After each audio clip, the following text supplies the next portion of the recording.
Hello dear friends, welcome back to the online sessions of the Advanced Internal Combustion Engine.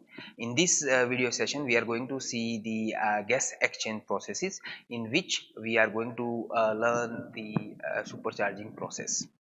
So basically supercharging process is used to enhance the overall performance, the overall power output that we get into the same size of the engine without changing any dimensions of the engine, without changing the speed of the engine. Okay, so supercharging is widely popular nowadays, especially in the small vehicles, to enhance the overall performance. Nowadays you can see like the number of cylinder is reducing, and they are also adopting the supercharger or even the turbocharger to enhance the overall performance that they can achieve. So what is supercharging? Basically the power output of the engine that we know is depends on the overall air volumetric efficiency, or the amount of air which is induced into the engine cylinder per unit time, and the utilizations of this air, and the thermal efficiency of the engine. So three different parameters are more important, which decide the overall power output, right? The amount of air which is induced per unit time, the degree of utilizations of this air, and the thermal efficiency of the engine. Now if I want to enhance the overall performance of the engine, overall power output of the engine, then there are three different methods that can be utilized to enhance the air consumptions of the engine. The first one is to increase the piston displacement. Like if you can increase the piston displacement, you can enhance the overall air which can be occupied into the engine cylinder. But the enhancement of the piston displacement would also increase the size and weight of the engine. Okay. Furthermore, the additional cooling system also need to be attached, because the overall size and the weight of the piston would increase. The second option is to running the engine as high speed, but if the speed is increased, that would increase the friction, so that friction losses can also be increases. And the third one is to increase the density of charges. Now if you supply the greater mass of the density into the engine cylinder, then we can get the more output uh, with the same amount of volume. Now how would you enhance the density? That can be enhanced with the supplying the pressure at supplying the air at high pressure as compared to the natural aspirated engine. So here you can see two different cycles. One of them is a conventional cycle, which can be seen into the diagram A, and the second one is a B, which is a supercharged engine. Now A is a conventional type or the natural aspirated engine, in which we have already seen these cycles, the PV diagram of the engine, like 1 to 2 is a compression process, 2 to 3 is a heat additions, 3 to 4 is a expansion, and 4 to 1 is a rejection of these gases. So here you can see the suction process that takes place below the atmospheric pressure. You can see the dotted lines which represent the atmospheric pressure. So in diagram A, the suction process is falling below the atmospheric pressure, and therefore the overall work output, if you can calculate from the diagram A, would low. But as compared to the A, if you look at the diagram B, you can see the the suction process is above the atmospheric line, which is above the atmospheric line, which is represented by the dotted lines. So due to that, the whole cycle, the whole work output would increase as compared to the diagram A. So supercharging is nothing but supplying the air with the higher pressure as compared to the atmospheric pressure, as compared to the natural aspirated cycles. Okay. So basically supercharger that can be defined as the process of increasing the charge or the inlet air at the high density in order to increase the power output and the efficiency of the engine. So that this is what the exact definitions of the supercharger. Now how could you how different types of the supercharging attachments can be used? So there are three different types as been shown over here. The first one is piston and cylinder type, the second one is rotary blower type, and the third one is centrifugal compressor. So the let's go through the one by one. First one is a root blower supercharger, in which we use the two rotors that has the lobes on it, and they rotate at opposite direction. One of them would rotate at clockwise direction, another would rotate at the anti-clockwise direction. Now when they rotate together, you can see the low pressure zones or the suctions create at the inlet, and that allow the fresh air to enter into the casing.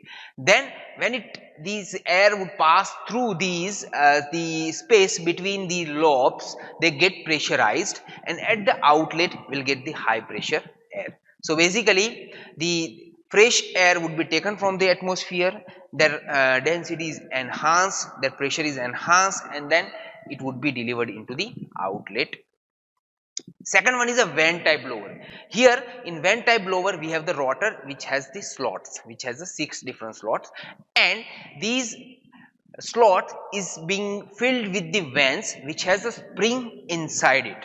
So basically these vents are remain in contact with the inner surface of the casing, and that is because of the pressure of spring at the all time. Now this rotor rotates with the help of motor or with the help of other resources. Then because of the rotations of the motor, the suctions are created at the inlet, and the fresh air would enter into the inlet side, and that it occupy the space of these in between these vents and the casing. And as you can see, the space, the volume is gradually decreasing, which would enhance the pressure, and the high pressure air would be delivered through the outlet. The third type is the centrifugal compressor. Now centrifugal compressor work as same as the centrifugal pump, right? It has the impeller, it has the diffuser, then the casing, and the eye. So through the eye, through the center, the fresh air entered into the casing, when it would goes through the impeller, and these air would enhance its velocity. Then this high velocity air would passing through the casing, which you can see the area is gradually increasing, so the velocity will be converted into the pressure, and the high pressure air would be delivered through the outlet of the centrifugal compressor. So these are the three different arrangements that can be provided to supply the high pressurized air.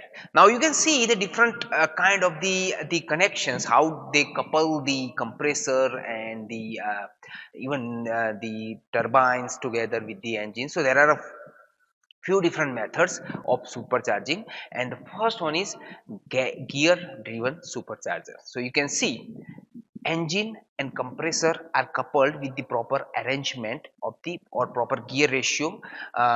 So we can see the gear ratio is gradually decreasing, so overall the speed of the compressor is higher as compared to the engine. So even at the low rpm we can get the proper amount of the fresh air. So therefore the gear ratio is kept from high to low. So as the engine moves, it would rotate the compressor, and compressor would take the fresh air from the atmosphere. This air would be allowed to move into the cooler, which would further reduce the volume of the air, because when the air gets compressed, its temperature increase. So therefore cooling this air before supplying it to the engine is a good idea to reduce its temperature again. And that would provide the few further compression process. They would support it to reduce its volumes before it enter into the engines, and then thereafter these compressed air would be supplied into the engine. So this is how we can get the high pressure air to get enter into the engine to enhance the overall efficiency of the engine. Second one is compressor driven by the turbine. Now in this arrangement you can see the engine and compressor is not coupled together, but the compressor is coupled along with the gas turbine, and this gas turbine runs with the help of the exhaust gases which is leaving the engine, and this is also known as the types of the turbocharger. right? So basically compressor gets the feed. Compressor is driven by the gas turbine, and gas turbine rotates with the help of the exhaust gases which is coming out from the engine. So as the engine starts, the gases would leave the engine and enter into the gas turbine, which would rotate the blade and therefore the compressor blade is also gets to start rotating, and that suck the air from the atmosphere, compressed it, and then supply it to the engine with the help of the cooler. So all the compressed air would be delivered from the compressor through the cooler to the engine, and this is how we can enhance the efficiency. And third type is a coupled engine compressor and turbine supercharger. Here we have the more precise, and we can get the more compressed air because the compressor is coupled with the both turbine and the engine. You can see engine is coupled with the help of proper gear arrangement, gear ratio to the compressor, and compressor in between the engine and compressor, the turbine is also fixed. So basically compressor gets the feed from both engine and the turbine.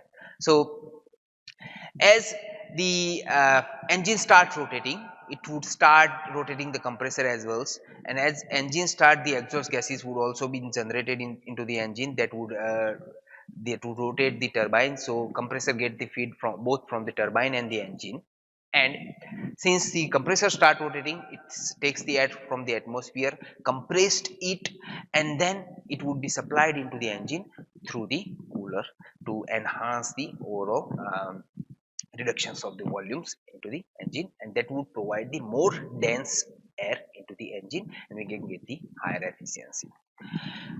The another type is a gear driven supercharger and the free turbine.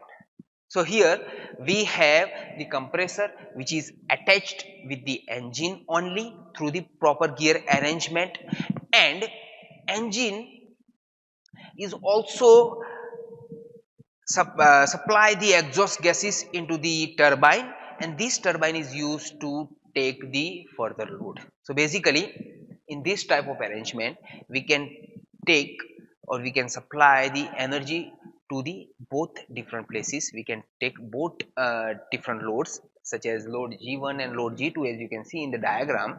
So like let's go through how does that work. So basically when engine starts, it would start rotating the compressor. Compress takes the air from the atmospheres, compressed it, and then supply it to the cooler. So cooler will reduce the temperature of these gases, and that would provide the more dense air which would be delivered into the engine. In engine, the gases that would generated after the combustion that would supplied into the turbine. So these provide the